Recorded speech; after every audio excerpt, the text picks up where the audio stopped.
असम इस वक्त बाढ़ की चपेट में है। विनाशकारी स्थिति बनी हुई है। इस वक्त पूरे राज्य में 75 लोगों की मौत हो चुकी है बाढ़ की वजह से। राज्य के कई जिलों में लगभग 4 लाख लोग बाढ़ से सीधे तौर पर प्रभावित हैं। असम सरकार और राष्ट्रीय आपदा प्रबंधन प्राधिकरण यानी कि ASDMA के मुताबिक ये आपदा पिछले 60 सालों की सबसे भीषण बाढ़ में से एक है। विशेष रूप से उन जिलों को भी इस बार बाढ़ ने अपनी चपेट में ले लिया है जहां पहले इस तरह की स्थिति नहीं देखने को मिली। राज्य के ऊपरी और मध्य क्षेत्रों की बात करें तो भारी मानसूनी बारिश लगातार जारी है। पड़ोसी राज्य नागालैंड के पहाड़ी क्षेत्रों से आने वाले पानी के कारण ब्रह्मपुत्र और उसकी सहायक नदियां उफान पर है। इस वक्त 7 प्रमुख जिले विभीषिका से जूझ रहे हैं। सबसे ज्यादा कहां परेशानी है आपको बताते हैं और सरकार और प्रशासन की ओर से क्या कदम उठाए गए ये भी आपको बताते हैं और आने वाले दिनों में आखिर असम को इस बाढ़ से राहत कब मिलेगी, क्या अनुमान है, ये भी जानेंगे। शिवसागर जिले में सबसे ज्यादा संकट है। यहां लगभग 3 लाख लोग प्रभावित हुए हैं। वहीं चराईदेव की बात करें और जोरहाट की बात करें तो ये जिले भी बाढ़ की चपेट में है। चराईदेव में लगभग 2 लाख और जोरहाट में लगभग 1 लाख लोग जो है वो पानी से घिरे हुए हैं। गोलाघाट में धनसिरी नदी के खतरे के निशान से ऊपर बहने की वजह से बाढ़ आ गई है। वहीं नागांव और कामरूप भी आंशिक रूप से प्रभावित है। असम के बाढ़ प्रभावित क्षेत्रों से आ रही ग्राउंड जीरो की तस्वीरें और वीडियोस बहुत ज्यादा डराने वाली और दिल को झकझोर देने वाले हैं। जलमग्न गांव और डूबे हुए घर तस्वीरों में आप देख सकते हैं कि पूरे के पूरे गांव, जैसे शिवसागर के नेपाली खुट्टी की बात करें, पूरा गांव ही तालाब में तब्दील हो चुका है। घरों की छतों तक पानी पहुंच गया है। लोग अपनी जान बचाने के लिए घरेलू सामान लेकर छतों पर या ऊंचे पेड़ों पर शरण लिए हुए हैं। एक मां और बेटे को अपनी जान बचाने के लिए 12 घंटे तक आम के पेड़ पर रहना पड़ा।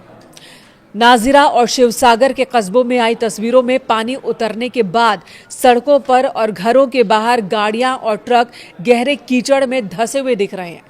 इससे आप अंदाजा लगा सकते हैं कि यहाँ जब पानी आया, बाढ़ आई थी तो अपने साथ कितना मलबा लेकर आई थी। खेतों की बात करें तो लगभग 45,341 हेक्टेयर से अधिक कृषि भूमि पूरी तरह से पानी में डूब चुकी है। किसानों को बहुत ज्यादा नुकसान हुआ है। खड़ी फसल बर्बाद हो गई। सड़कों के किनारे और पानी में तैरते मृत मवेशियों को भी आप देख सकते हैं। कई ऐसे वीडियोज वायरल हो रहे हैं।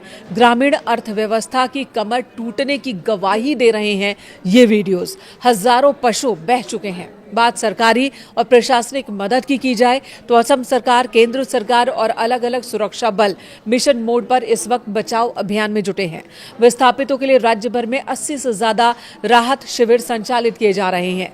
32,000 से ज्यादा लोग इन जगहों पर शरण में हैं। इसके अलावा जरूरी खाद्य सामग्री, साफ पानी और दवाइयां बांटी जा रही है। राहत वितरण केंद्र बनाए गए हैं जहां पर 24 घंटे काम जारी है। वहीं भारतीय वायुसेना, NDRF, SDRF और स्थानीय नागरिक सुरक्षा कर्मी मोटर बोट के जरिए फंसे हुए लोगों को बाहर निकालने के काम में जुटे हैं। जिन सुदूर इलाकों का सड़क संपर्क टूट गया है वहां वायुसेना के हेलीकॉप्टर्स की मदद से फूड पैकेट्स और दवाओं का वितरण हो रहा है, क्योंकि जब बाढ़ आती है तो समस्या खाने पीने की ही नहीं होती बल्कि संक्रमण का डर भी बढ़ जाता है। कई लोग बीमार होते हैं, गर्भवती महिलाएं होती हैं, उनके लिए दवाओं की बहुत ज्यादा जरूरत हो जाती है। तो इन सभी जरूरी चीजों की एयर ड्रॉपिंग की जा रही है जहां से लोगों को अभी तक बाहर नहीं निकाला जा सका है। मुख्यमंत्री हिमंता बिस्वा शर्मा के निर्देश पर प्रभावित क्षेत्रों में बिजली ग्रिड्स को ठीक करने का काम चल रहा है ताकि संचार व्यवस्था को बहाल किया जा सके और जो लोग अपनों के बारे में जानकारी लेना चाहते हैं उनका संपर्क टूटे ना। राज्य सरकार ने एक व्यापक पुनर्वास और आर्थिक सहायता पैकेज की घोषणा की है। बाढ़ और भूस्खलन में जान गंवाने वालों के परिजनों को कुल 9 लाख रुपए की अनुग्रह राशि दी जाएगी। इसमें 4 लाख अनुग्रह राशि है, यानी कि आपदा के वक्त में हताहतों के परिजनों को मिलते हैं, और 5 लाख रुपए मुख्यमंत्री राहत कोष से दिए जा रहे हैं। इसके अलावा पोस्टमार्टम की अनिवार्यता भी खत्म कर दी गई है ताकि जो परिवार है पीड़ित, उन्हें तुरंत मदद मिल सके, उन्हें परेशान ना होना पड़े। 1 लाख से अधिक गंभीर रूप से प्रभावित परिवारों को सीधे तौर पर 15,000 रुपए की नगद वित्तीय सहायता भी दी जा रही है।